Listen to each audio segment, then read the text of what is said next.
I want to start today's video with two quotes from Warren Buffett, which surely you've heard of, one of the richest men in the world. Warren Buffett says Jack Bogle did more for the individual investor than anyone he's ever known, and that on the legacy of Jack Bogle, quote, "A lot of Wall Street is devoted to charging a lot for nothing. He charged nothing to accomplish a huge amount." Jack Bogle, the founder of Vanguard Group, inventor of index funds, and champion of the common investor, died yesterday, January 16th, 2019, at age 89. Now, this isn't a video about football, Football Manager, gaming, or any of that. But if you're a part of my community, I hope you still watch, as this man has made a big impact on me now and for many years in the future.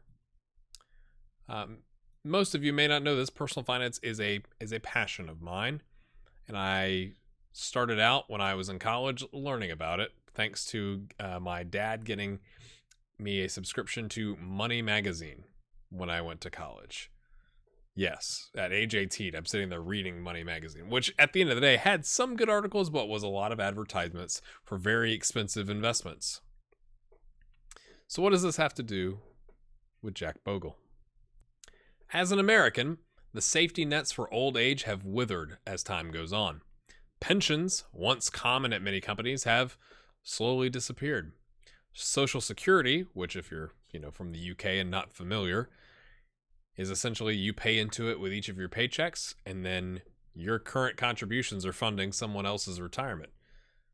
Well, over time, that's expected to eventually go bankrupt. Right now, in the 2030s is the anticipation of that program going bankrupt, although that's without making any changes to it.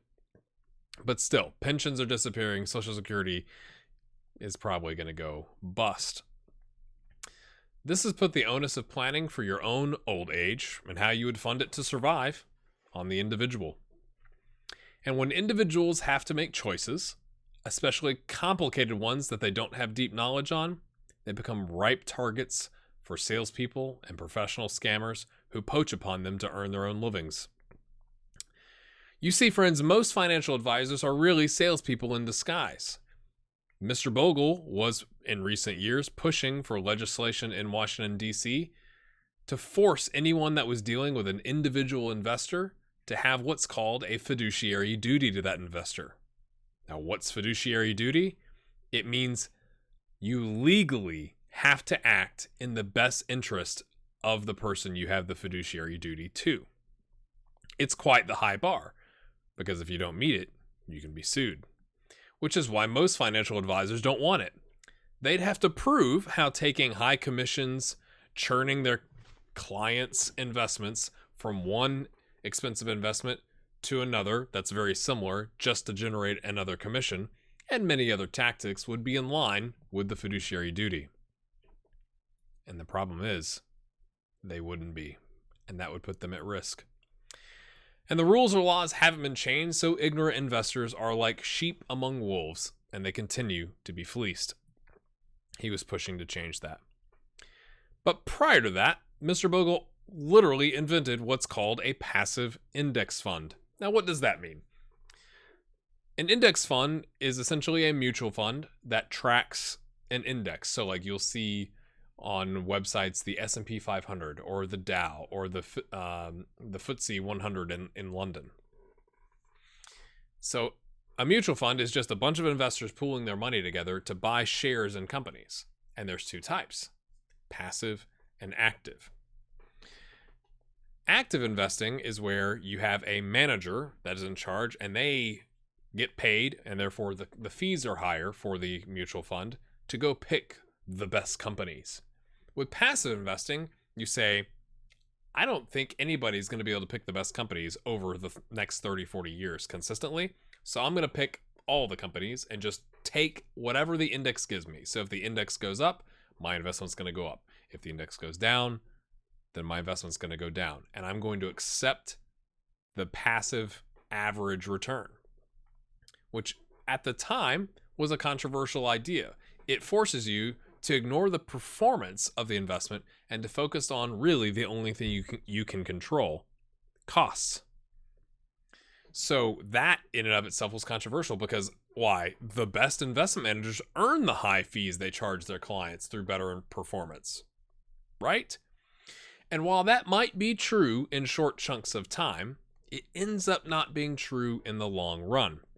For example, a company could start 4 mutual funds that all do pretty similar things, and when one of them starts to outperform because that manager picked better stocks than the others, it starts to outperform the average index, they market it like crazy. You'll see it on websites and in magazines like Money Magazine, like I used to get delivered to my P.O. box in college.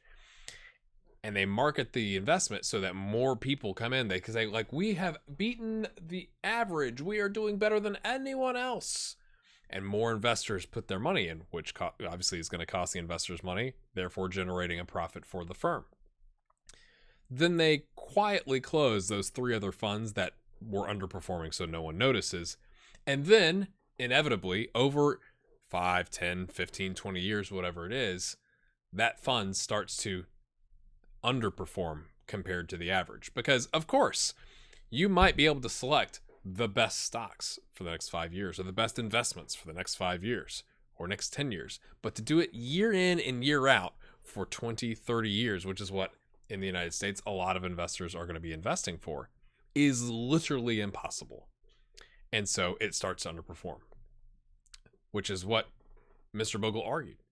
Instead of taking the sexy manager approach, take him out of the equation, go to just tracking the index and pay as little in fees as possible, which was a controversial idea, again, because he ran an investment company called Vanguard Group.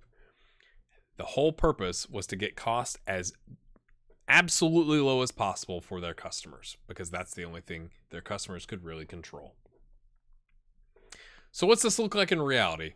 Whereas actively managed mutual funds charge an average of 1% of the investment each year, that's what goes to the fund to pay for that sexy manager, Vanguard's average expense ratio is 0.18%.